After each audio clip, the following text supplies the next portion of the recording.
Na kwingineko, mbunge wa eneo bunge la Jomvu Badi Twalib ametoa wito kwa viongozi wa pwani kuweka kando tofauti zao za kisiasa na kushirikiana kuleta maendeleo pwani. Badi anaonya kuwa mgawanyiko unaweza kudhoofisha nguvu na sauti ya kutoka eneo hilo. Tazama. Huku uchaguzi wa mwaka 2027 ukikaribia, mbunge wa Jomvu Badi Twalib aliwahimiza viongozi wa pwani kuweka kando tofauti zao za kisiasa na kushirikiana kuleta maendeleo kwa wakazi wa pwani. Nasema katika mji ama katika mkoa wa Pwani ni vizuri watu kukaa pamoja, na si sawa watu kuanza kulumbana wenyewe kwa wenyewe. Leo tunayoyaona yanayoendelea Pwani, kujibizana huyu na jibizana na yule, hayawezi kutujenga. Mimi naamini kiongozi yoyote amechaguliwa na Mwenyezi Mungu, na maadamu ni kiongozi wa Pwani, ana jukumu la kushirikiana na wenzi wao wote ili kuweza kwenda mbele. Akizungumza katika hafla iftari iliyoandaliwa na Wajomvu Welfare Association mjini Mombasa, Twalib alionya kuwa migogoro na ushindani wa ndani inaweza kudhoofisha nguvu zao za mazungumzo, akihimiza mshikamano, ushirikiano na sauti moja kuhakikisha ajenda ya maendeleo ya pwani inazingatiwa kwa uzito. Waziri Ali Hassan Joho amekuwa steadfast kwenye chama chetu cha ODM. Tumeona akiwa waziri namna serikali pia inavyomwamini, lakini mimi nataka kusema nikiwa mbunge wa Jomvu na nikiwa mtu ambaye nimefanya kazi na waziri, akiwa waziri ni mbunge, mimi nilikuwa kansela, nikiwa mbunge alikuwa gavana, nikiwa mbunge tena alikuwa gavana, leo narudi mbunge, yeye ni waziri. Tuna muda ambao tunamjua.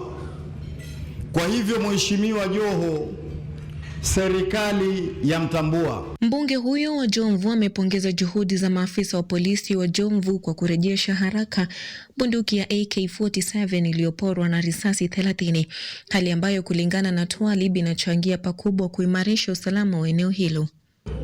Kwa hivyo mimi leo nataka kuchukua fursa hii pia vile vile kupongeza vyombo vya usalama.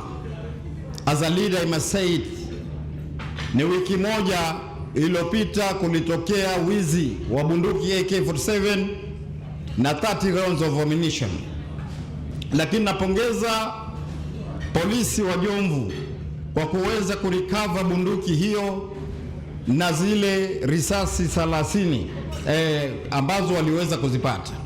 Hii ni ishara kama Jomvu iko safe. Hii ni ishara kama vyombo vya usalama vinaweza kudhibiti katika area yetu.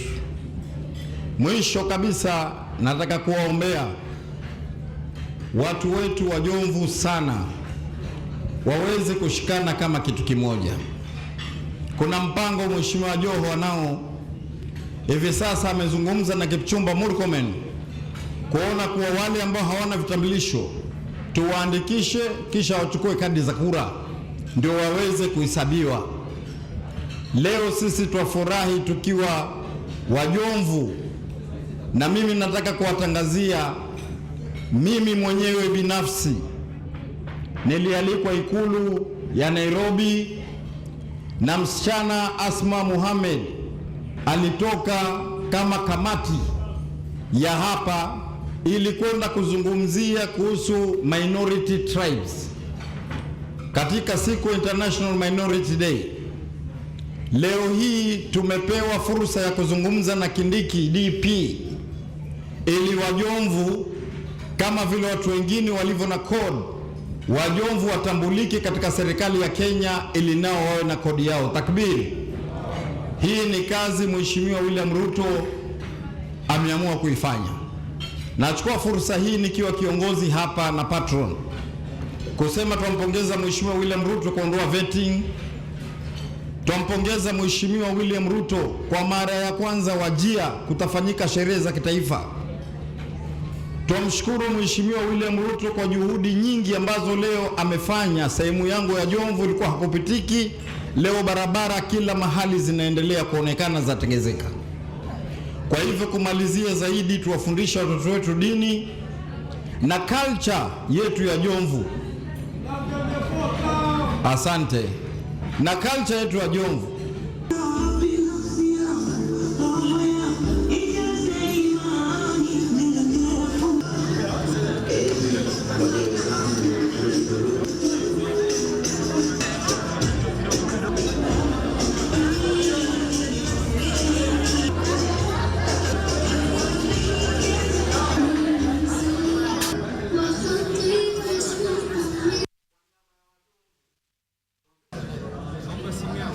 Mbunge huyo wa Jomvu amepongeza waziri wa madini na uchumi samawati Ali Hassan Joho kwa uongozi wake bora, huku akionya kuwa mgawanyiko unaweza kudhoofisha ushawishi na kuhimiza wananchi kujiandikisha kama wapiga kura kabla ya uchaguzi wa mwaka 2027.